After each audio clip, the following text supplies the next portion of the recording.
మేము పసిపిల్లలకి ఉడికాలు చేస్తున్నాం.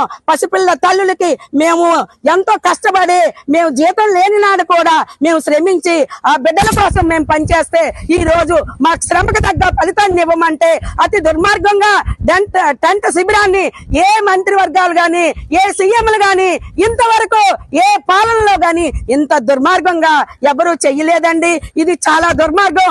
మేము ఈ జగన్కి ఒకటే, ఈ సీఎంకి మేము ఒకటే ప్రశ్నిస్తున్నాము.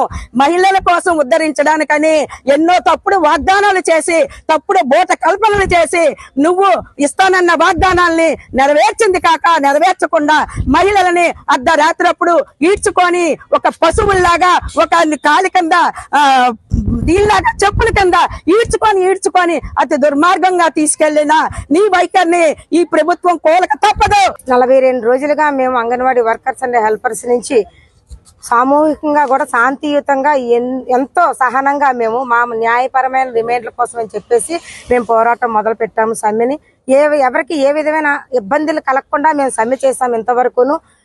కానీ ఈ 42 రోజుల్లోనూ కూడా ఎటువంటి స్పందన ఈ ప్రభుత్వం నుంచి మాకు రాలేదు. మేము కోరిన గొంతెమ్మ కోరికలు అయితే కాదు, న్యాయపరమైన ఒకప్పుడు ఆయన ఏదైతే మాకు మాట ఇచ్చి పదవిలోకి వచ్చారో ఆ మాటను మాత్రమే మేము చెల్లించమని అడిగాము. దానికి కూడా ఆయన ఎంతో కష్టపడి అసలు ఎటువంటి పరిస్థితుల్లోనూ అంగన్వాడీలకు పెంచేది లేదు అని చెప్పి ఆయన మొండి పట్టుదల పడుతున్నారు. ఇదైతే కరెక్ట్ కాదు.